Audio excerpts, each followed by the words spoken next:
Hi everyone, welcome to Chemistry Destination. On this channel, you can expect chemistry lessons for class 11 and 12. I will try to simplify topics and teach you problem solving techniques with plenty of examples. If you are preparing for NEET, JEE Mains, or any other competitive exam, then chemistry plays a crucial role for your qualification. So, I will start with general organic chemistry. I will teach basic concepts like hybridization, electronegativity, and structural representation in this video. Before going into the concepts, let's understand the term organic chemistry. Organic chemistry means the chemistry of hydrocarbons. By the name itself, you can understand it involves hydrogen and carbon atoms. But other than hydrogen and carbon atoms, you can also see nitrogen, oxygen, sulfur, phosphorus, and halogen atoms. In organic molecules, when the carbon atom is bonded to these atoms, they are referred as heteroatoms. Coming to the carbon atom has 6 electrons. We'll write electronic configuration here. 1s2, 2s2, 2p2.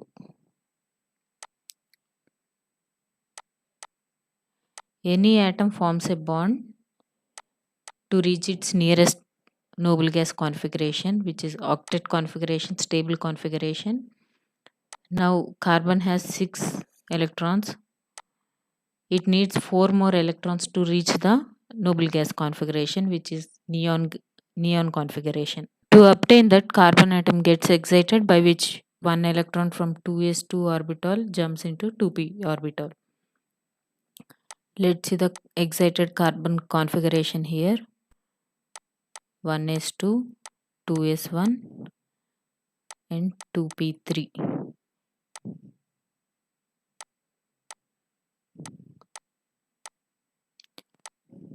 Now these 4 valence electrons involved in bonding. They share these 4 electrons by forming 4 covalent bonds, by which it reaches its octet configuration. Why does carbon form only covalent bond? We'll see it here. We will take the configuration. To form an ionic bond, there has to be a transfer of electrons. To reach the nearest noble gas configuration, carbon has to transfer 4 electrons. Either it should take 4 electrons or give away 4 electrons. Let's assume it is giving 4 electrons to the other atoms, by which carbon atomic number comes to 2. Now the protons of carbon are 6. 6 positive protons are attracting 2 electrons. Now this becomes very difficult to remove 4 electrons, because after removing 1 electrons, positive character increases, the attraction between electrons and protons increases, so it is very difficult to remove the second electron. So it's not possible to remove 4 electrons from carbon atom, because these 4 valence electrons are very close to nucleus. This is nucleus, this is s orbital, p orbital. So removal of 4 electrons is not possible. Now we'll assume it is accepting 4 electrons. Now the total electrons become 10 and protons will be 6. Now the negative character of the carbon has increased, so transfer of 4 electrons is impossible for a carbon atom. So it will prefer to form covalent bond. These 4 electrons are shared with 4 electrons of other atoms. Hybridization is introduced by Pauling, mixing of atomic orbitals to form a set of new hybrid orbitals, equivalent hybrid orbitals. Now we'll see what are atomic orbitals and what are hybrid orbitals. We'll take the example of carbon here. 1s, 2s, 1s2, 2s2, 2p2. we'll take it as we'll take it as a excited carbon 2s1 2p3. Now this is one atomic orbital.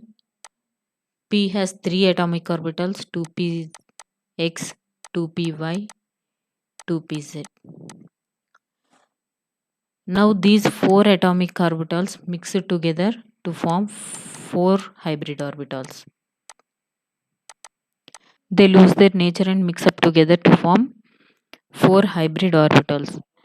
Always hybridization takes place only in the valence orbitals. That is these two orbitals in carbon atom. Number of atomic orbitals involved in hybridization are always equal to hybrid orbitals formed. Now we'll see the types of hybridization formed by carbon atom: sp3, sp2 and sp. In sp3 you can see one s orbital and three p orbitals are involved. So 4 sp3 orbitals, hybrid orbitals are formed in total. These four hybrid orbitals involved in bonding form 4 sigma bonds.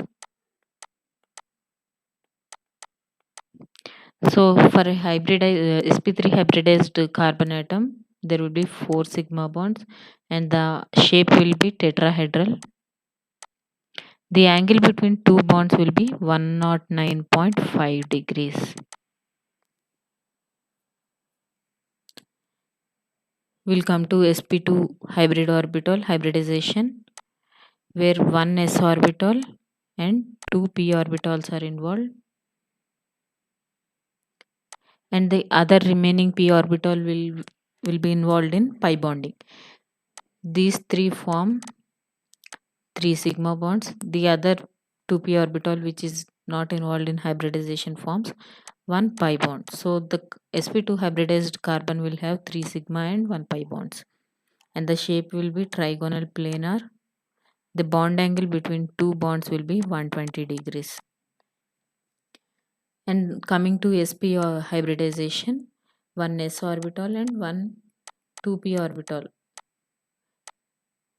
are involved in hybridization. We'll see 2 sigma bonds and 2 pi bonds in the sp hybridized carbon. Shape will be linear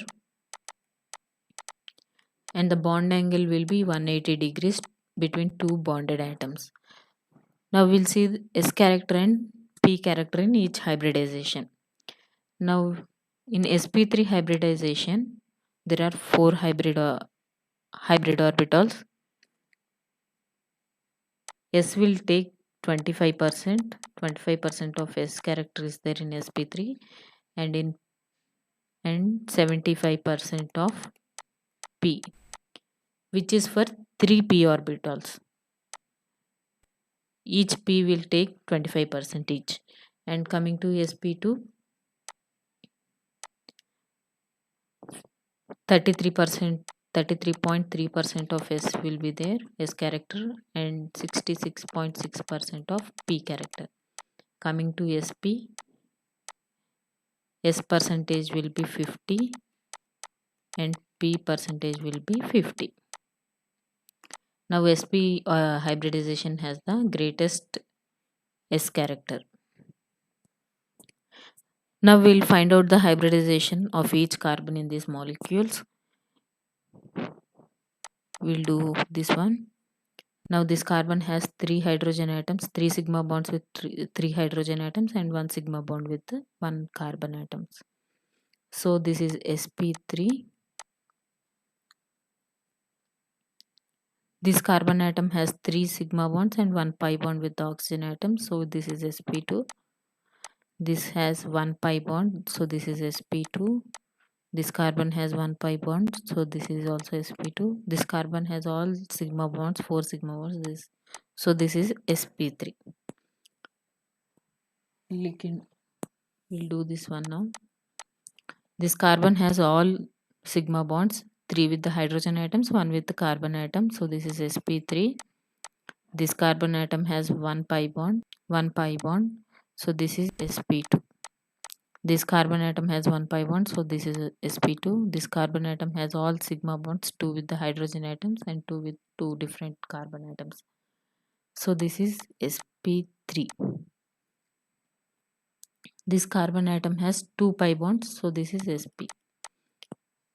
Coming to this molecule, this carbon atom has 1 pi bond with the oxygen atom, so this is sp2. And this molecule, carbon dioxide molecule, has 2 pi bonds with 2 different oxygen atoms, so this is sp. And this molecule here, this carbon atom has 2 pi bonds with 2 different carbon atoms, so this is sp. And coming to these two carbons, this carbon has 1 pi bond, so sp2. This carbon has 1 pi bond, so this is also sp2. Coming to this molecule, this carbon is forming all 4 sigma bonds, so this is sp3. This carbon has formed 1 pi bond with the oxygen atom, so this is sp2. Coming to electron negativity, the ability of an atom to attract electrons is called electron negativity. Now the electron negativity increases from left to right in the periodic table. Electron negativity of s orbital is maximum because suppose this is nucleus where the protons are lying. This will be the s orbital,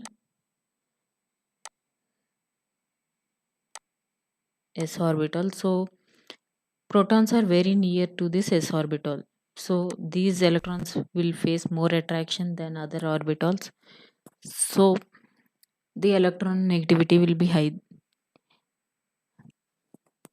And when we are seeing the electron negativity of organic molecules, we can understand by knowing the s character.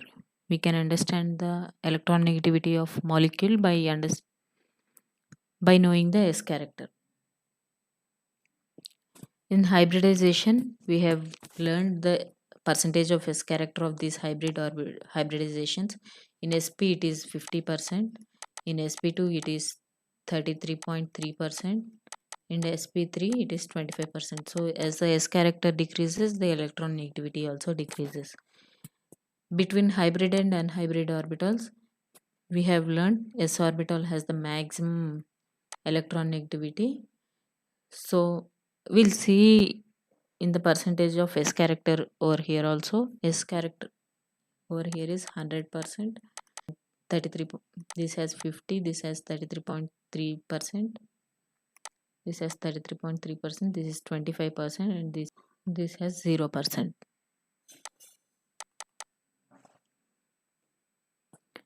So sp hybridized carbon has greater electron negativity than sp3 and sp2 hybridized carbons. Coming to bond length and bond strength, as the s character is increasing, the bond length will decrease. S character is inversely proportional to CC bond length or CH bond length. We'll understand this briefly. Now we'll take sp3 hybridized carbon here, which forms 4 sigma bonds, and sp2 hybridized carbon, which has formed 1 pi bond, and sp hybridized carbon, which has formed 2 pi bonds.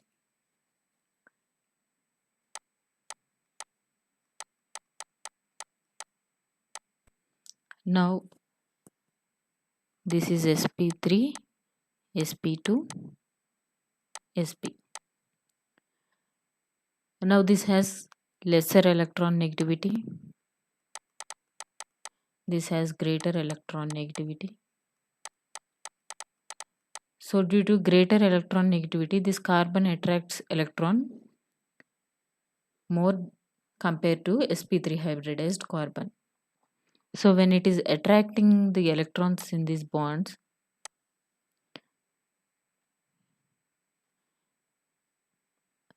automatically the bond length decreases.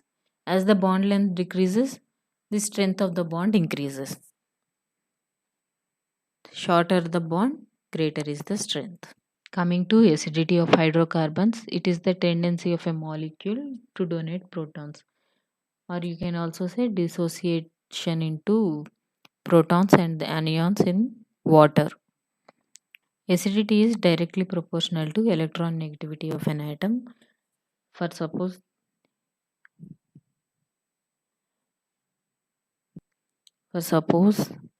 sp hybridized carbon and sp3 hybridized carbon.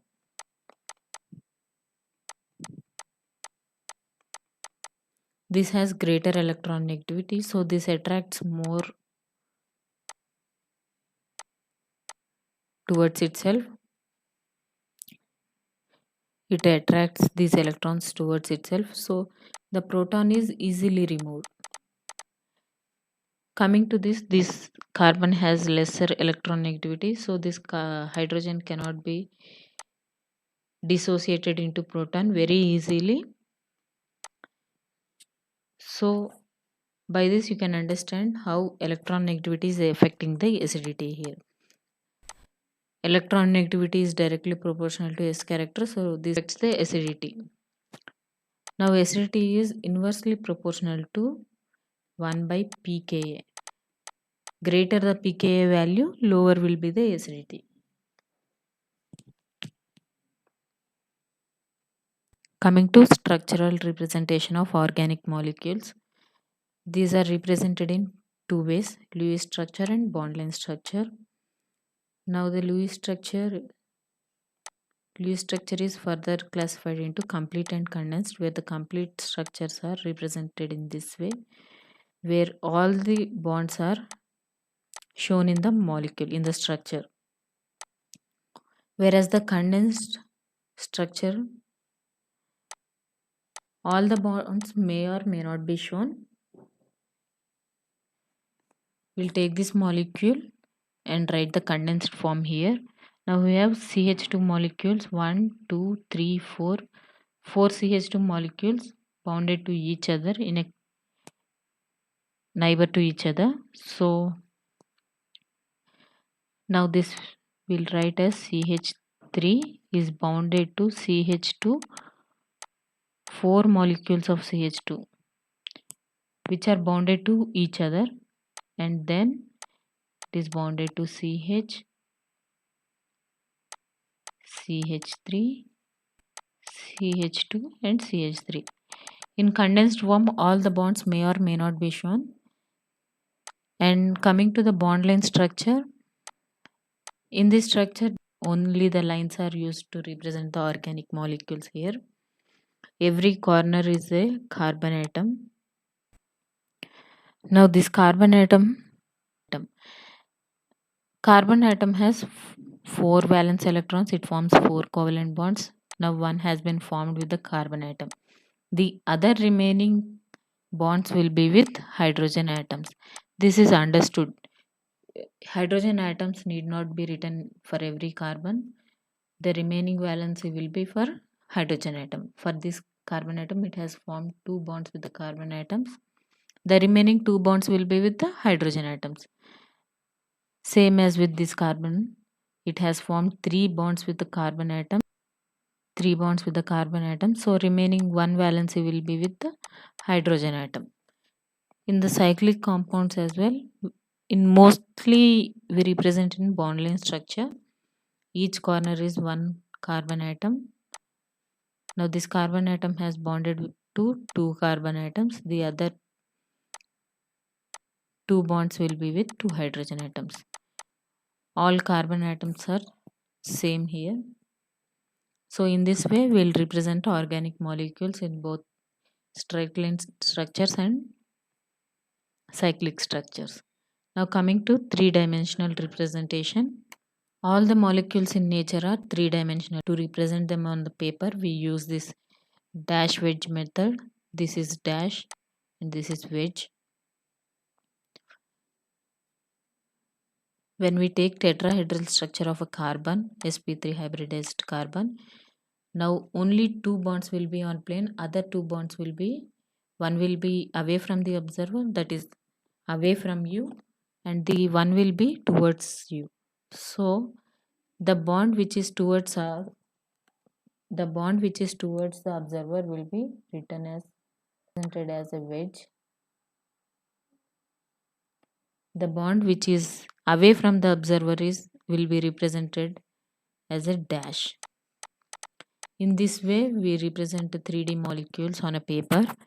And coming to molecular models, these are the physical models used in classrooms. One is framework model where only the bonds are shown. Taking methane molecule here, only the bonds are shown, not the atoms here.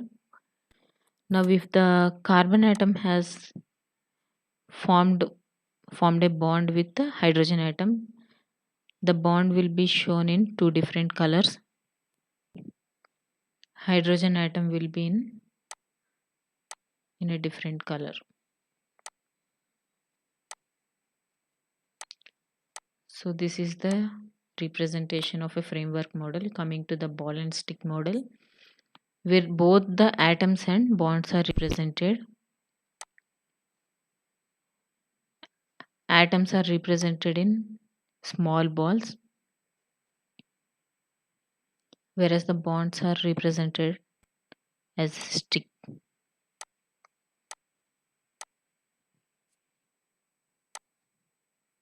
Different atoms are shown in different colors.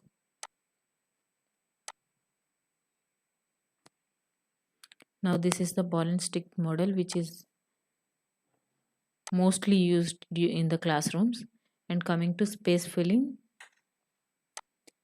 here only the atoms are shown, not the bonds.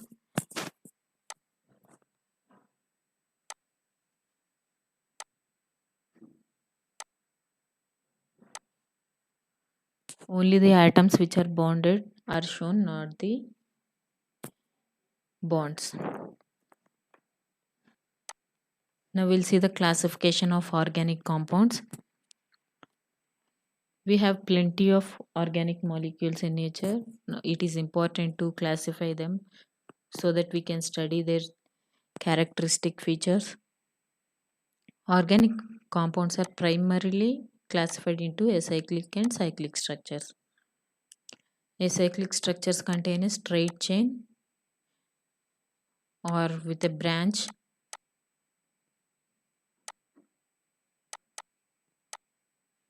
with a functional group as well. All these are acyclic structures. They don't have a ring in the molecule. Coming to the cyclic structures, they have a cyclic ring.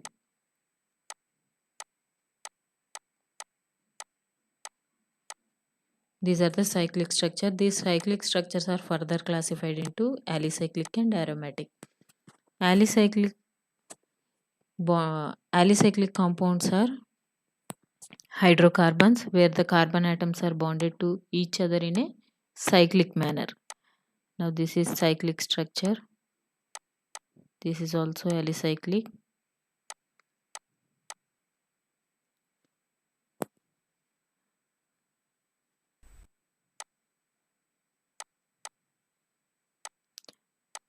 All these are alicyclic structures. Now these are classified into homocyclic and heterocyclic. Homocyclic means where all the bonded atoms in the ring are carbon atoms. Coming to heterocyclic, where one or two carbon atoms are replaced by heteroatoms. In the starting of this video, we have learned what are heteroatoms. Carbon and atoms other than carbon and hydrogen are referred as heteroatoms, like nitrogen, oxygen, sulfur. For example, tetrahydrofuran. And coming to aromatic, aromatic means conjugated planar ring systems with delocalized pi electrons. There has to be conjugation of pi bonds in these molecules, and the molecule should be planar. Even though if conjugation is there but the molecule is not planar, then the organic molecule comes under cyclic but not aromatic structure. Now These aromatic structures are further classified into benzenoid, non-benzenoid, and heterocyclic. Benzenoid structures are those which have basic benzene structure. This is benzene. Benzene structure in their molecule is called benzenoid compounds. For example, aniline, where amine group is attached to benzene, and we'll see toluene, where methyl group is attached to benzene structure, and non-benzenoid structure where these molecules will have conjugation, they are planar in nature, and delocalization of pi electrons will be there, but there won't be any benzene structure in the molecules. And coming to heterocycling, these are aromatic structures where one or two carbon atoms are replaced with the heteroatoms. For example, furan,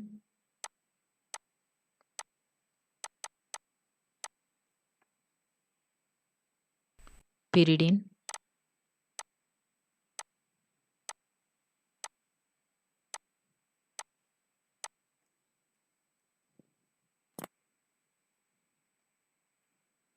you can also write pyrrole, and many other structures. This is pyrrole, which is aromatic in nature, planar, and conjugated double bonds. Now we'll discuss functional group. It is an atom or a group joined to carbon chain. It gives the characteristic feature to that molecule. We'll take example of these two compounds. This is aniline and this is benzoic acid, where the basic carbon chain is same for these two molecules. Only the functional group this has changed. By changing this functionality, the characteristic feature of this compound has been changed. Now this is a base, this is an acid. So you can understand by this the functional group changes the characteristic feature of the carbon chain. And we'll take one more example, benzene, which is a liquid. Benzene is liquid in nature, and we'll take toluene. Methyl group is attached to benzene structure. Now these two molecules, these two substances, organic molecules, are used as solvents in organic reactions, but toluene is more often used because benzene is highly toxic. Benzene is highly toxic, so most of the times benzene is replaced with the toluene. By adding only the methyl group to the benzene, the toxicity has been decreased. So we'll use toluene as solvent more often than benzene.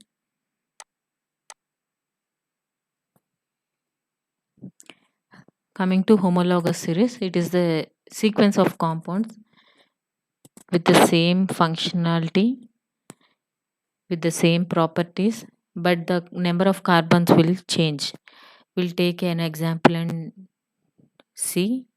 Let's see alkanes, where the basic structural representation will be CnH2n plus 2, but the number of carbons can vary. All the compounds, here we have one carbon, in ethane we have two carbons, in propane three carbons, but the but the properties will be same for all these molecules. So all these molecule comes under homologous series. And coming to alcohols also, methanol, which is CH3OH, ethanol C2H5OH, propanol C3H7OH. All these have same functional group OH, so their characteristic feature will be same, their properties will be same, but the number of carbons has been increased, changed. So they come under homologous series. Coming to the types of carbon atoms in molecules, we'll see two different types. One is primary, secondary, tertiary, and quaternary. So the carbon atom which is attached to one more carbon is considered as primary carbon. The carbon atom which is attached to two carbon atoms is considered as secondary, and the carbon atom which is attached to three carbon atoms is considered as tertiary, and the carbon atom which is attached to four carbon atoms is considered as quaternary. We'll take an example and understand this concept. Now this carbon is attached to one carbon, so this is primary. This carbon has been attached to two carbon atoms, so this is secondary.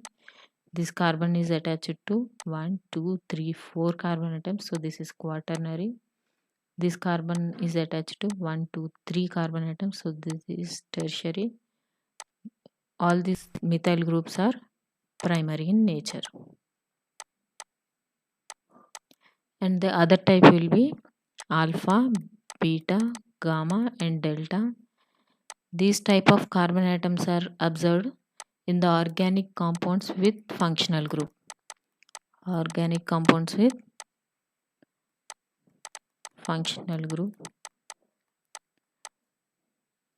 The carbon atom which is directly attached to functional group will be considered as alpha carbon. Attached to functional group. And the beta carbon is the carbon which is attached to alpha carbon, and gamma carbon is attached to beta carbon, and the delta carbon is attached to gamma carbon. Now we'll take an example and understand. This is the functional group. The carbon attached to functional group is alpha. Carbon attached to alpha carbon is beta. Carbon attached to beta carbon is gamma. Carbon attached to gamma carbon is delta. Now this is the functional group. This carbon is attached to the functional group, so this is alpha, this will be beta, this will be gamma, and this is delta. So these are the types of carbon we see in organic compounds. In the next video, we'll learn about the types of bond fission in organic molecules and also the type of reagents we see in organic reactions. I'm planning to discuss these topics in my upcoming videos. I'll continue with GOC and simultaneously start periodicity. Comment down if you have any doubt regarding this concept. I'm looking forward to clear all your doubts. Please like this video because that will motivate me to do more such videos. Share it with your friends and make sure you subscribe to this channel for latest videos. Thanks for watching.